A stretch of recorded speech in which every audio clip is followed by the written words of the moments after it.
आंबो नुगासिनो नुनानै मोजां मोनाखै गोजोननाय मोनाखै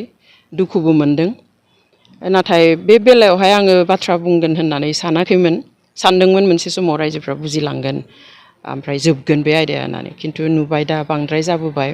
आरो दिनै नोंथांमोना आं न'आव फैनायखौ मिन्थिनानै सोंफैनायलाय आंबो बे खाबुखौ लानानै फंनैसो बुंनो सानबाय जों गिबियावनो बेखौ मिन्थिनो नांगोन जे बे सेन्सासआ जोंनि भारत हादराव जानो गोनां जा सेन्सास बे सेन्सासआ धोरोमनि सायाव जाया आं सानो जे दा जिखिनि बाथ्रा दान्थेलायनाय बायदिसिना बाथ्राफोर ओंखारनाय गावजों गाव सोंखारिलायनाय धोरोमखौ लानानै सेन्सासनि बाथ्रा बुंलायनाय बेफोरो सेन्सासनि सोमोन्दै कनसेप्टआ बारा क्लियार जायफोरहा नङा बिथांमोना बेखौ खालामदों होननानै आं सानो खारन जों दिनै सेन्सास होननानै बुङोब्ला जे सेन्सासआ जोंनि बेयावहाय बियो गिबि खेबनि थाखाय जायाखै जे भारत हादराव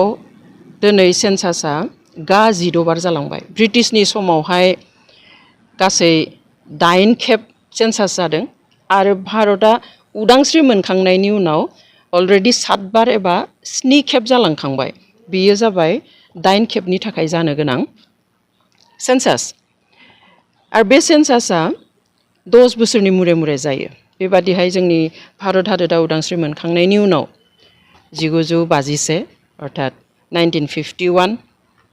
बेनि उनाव 1961, 71, 1981, 1991, 2001 आरो 2011 आव सेन्सासआ जालांखांबाय सुबुं अनजिमा साननाया जालांखांबाय बेनि उनाव जानांगौमोन 2021 मायथाइ एबा 2021 आव खिन्थु बयबो मिन्थिगौ जे हादर नाङैनो बा बुहुम नाङैनो जितु कभिड जाबाय बे पेन्डेमिकनि थाखाय सेन्सासखौ दोनथ'नो गोनां जाबाय आरो बिनिखाय दिनै फ्राय 16 बोसोरनि उनाव बे खामानिखौ सेन्सासनि प्रिलिमिनारि खामानिखौ दा स्टार्ट खालामनाय जादों दा बेयावहाय धोरोमा बोरै फैखो जोंबो सोमोनांदों खारन बे गोदो जेसेबां 7 खेब सेन्सास जालांबाय भारत उदांस्रि मोननायनि उनाव बेयावथ' धोरोमनि बाथ्राया फैयाखसै बे गोलाव समाव जोङो मा लिरनाय जों माबोरै बर' हिसाबै थांनानै थाबोखो बेफोर खोथाखौ जुदि जोङो एसे साननानै नायो दिनैनि बे थासारिया फैनाय नङामोन आरो बेबायदि थासारि फैनाया जोंनि थाखाय मोजां नङा जोंनि थाखाय बियो हारिनि थाखाय गोबां खहा लाबोदों दिनै बे गोलाव समाव फ्राय 60-70 बोसोराव बर'फ्रा सेन्सासनि समाव दिनै जायफ्रा बाथौ सिबियारिमोन बिथांमोना बाथौ लिरनो मोनासै हिन्दु लिरनांबाय एबा हिन्दुइज्मखौ लिरनांबाय आरो ख्रिस्टियानफ्रा ख्रिस्टियानिटि लिरबाय थेवब्लाबोथ' बर'आ जोबनानैबो थाङासै बा एक्सट्राहै बारायाखसैबो जेसेबां दङ बिदिबा बेसेबांनो थाबाय खारन बेखौहाय गुबैयै अनजिमाखौ सानो बिमानि रावनि सायाव मादार टां आं मा राव रायज्लायो दिनै बेनिखायनो जों आसामाव नुदों जे आसामाथ' माने असमियाफ्रा बिबाङा जोंनिख्रुइ बारा हिसाबै बिसोरनियावबो धोरोमनि संख्याया जोंनिख्रुइ बारा बिसोरनियाव असमिया मुस्लिम दङ जोंहा गैया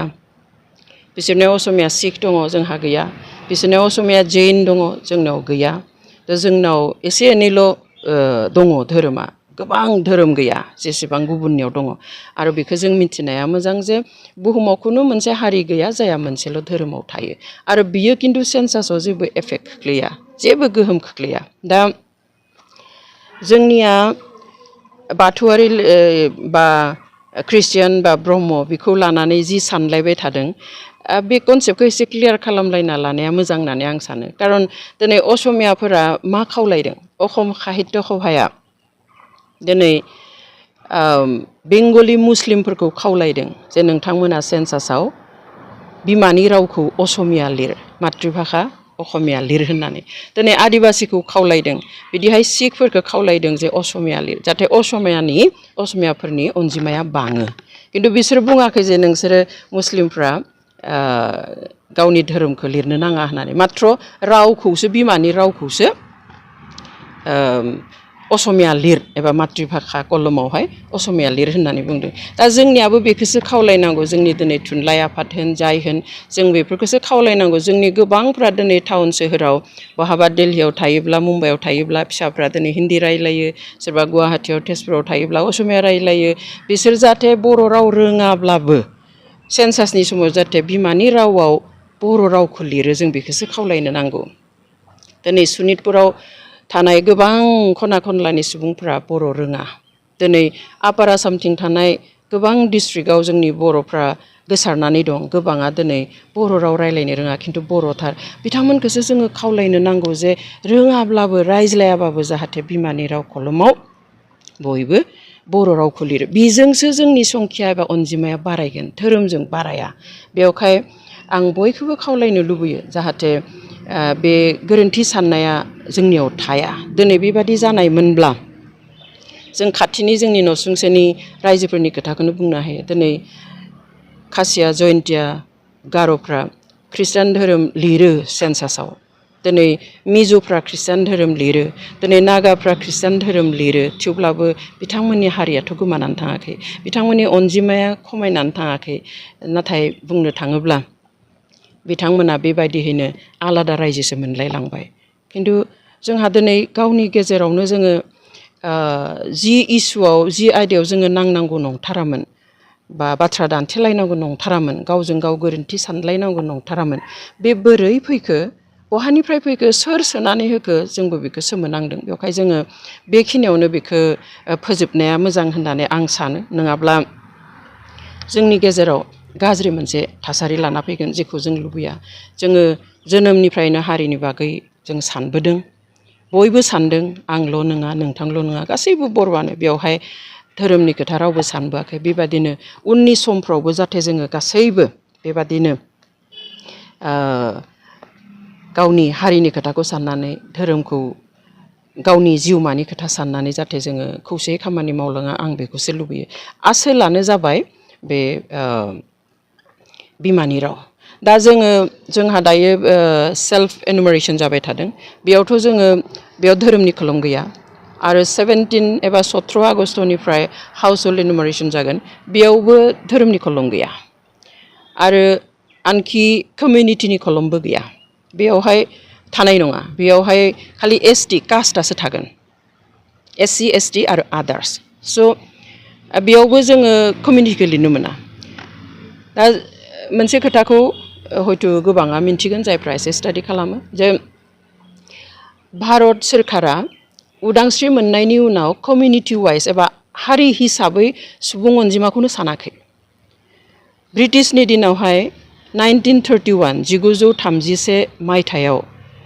कमिउनिटि वाइजआव सेन्सास खालामदोंमोन 1941नि सेन्सासआ कमप्लिट जायासै सेकेन्ड वर्ल्ड वारनि थाखाय खिन्थु 31आव जिथु खालामनाय बेयाव कमिउनिटि वाइज खालामनाय आरो बेयावसो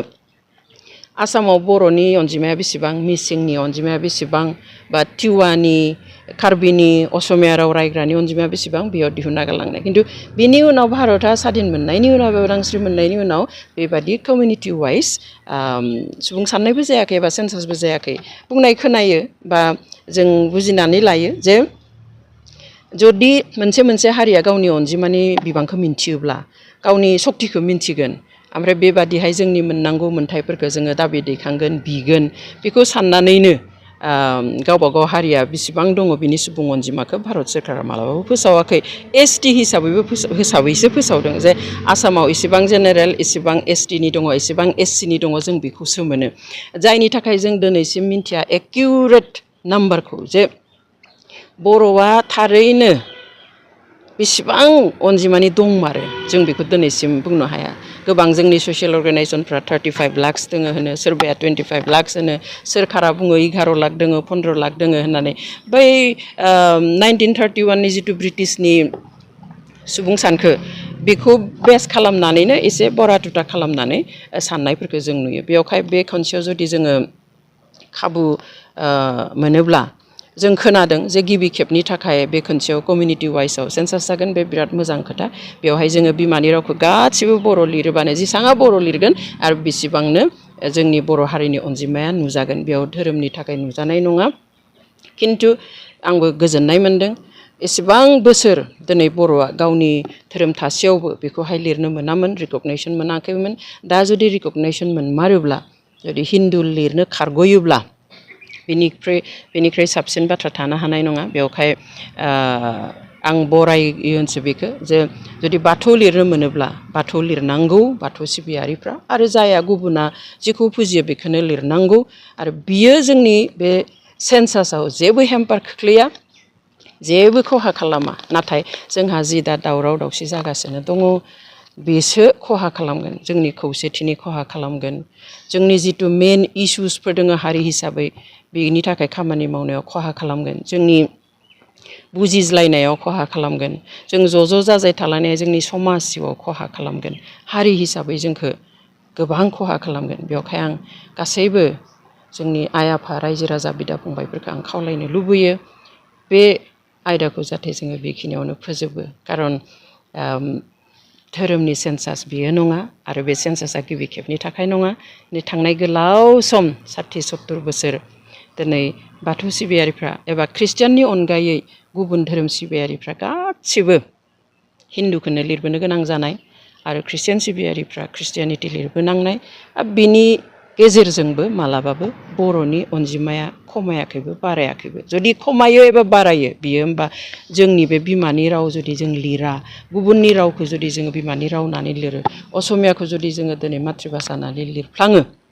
अब्लासो जोंनि अनजिमाया खमायगोन बेवहाय बर' रोंब्लाबो रोङाब्लाबो न'आव रायज्लायाब्लाबो जाहाथे फिसा फिसौखौबो जों लिरहोयो सोरबा जुदि गुबुन हारिनि बिहामजो लाबोनाय दङ बिसोरो बर' रोङा अब्लाबो जाहाथे बिमानि रावाव बर'खौ लिरो बेखौसो जोङो खावलायनो नांगौ बेवहाय आं आसा खालामगोन जोंनि गेजेराव बे जि एसे बाथ्रा दान्थेलायनाय जागासिनो दङ बेयो जाहाथे थाबैनो जोबो आरो जों जाहाथे आरो खौसेयै जोंनि हारिनि इसुफोरखौ लानानै जाहाथे जों आवगायलांनो हायो बेनि थाखाय आं बयखौबो गुरैयै खावलायबाय